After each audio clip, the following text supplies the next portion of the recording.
শস্য শ্যামল আমাদের এই ষড়ঋতুর দেশে হেমন্তের সোনালী ডানায় ভর করে শীত আসে ভিন্ন আমেজ নিয়ে। শীত আসতে বাকি থাকলেও খেজুরের রস যেন জানান দেয় শীতের আমেজ।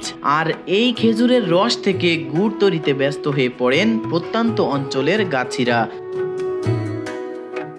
বাংলা বর্ষপঞ্জির কার্তিক মাস অর্থাৎ শীত মৌসুম শুরু থেকে খেজুর গাছ নিয়ে ব্যস্ত হয়ে পড়েন প্রান্তিক পর্যায়ের গাছিরা।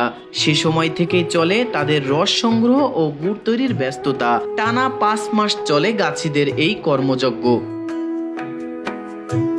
এরই মধ্যে গুড় তৈরি করে সারা বছরের চাহিদা মেটান তারা। খেজুর গাছের মাথায় নির্দিষ্ট স্থানে বাঁশের বানানো চোখাকুটি পোতা হয়, সঙ্গে দড়ি বা সুতা বেঁধে মাটির পাত্র ঝুলিয়ে দেওয়া হয়। পাত্রের ভিতর রস পড়ার জন্য বাঁশের তৈরি নালার মতো ভিন্ন একটি খুঁটি পুঁতে দেওয়া হয়। এভাবেই গাছের নিপুণ হাতের ছোঁয়ায় ফোঁটায় ফোঁটায় ঝরে খেজুরের রস।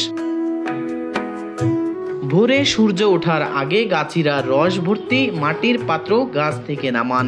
পরে টিনের বড় তাওয়ায় জাল দিয়ে গুড় পাটালি তৈরি করেন।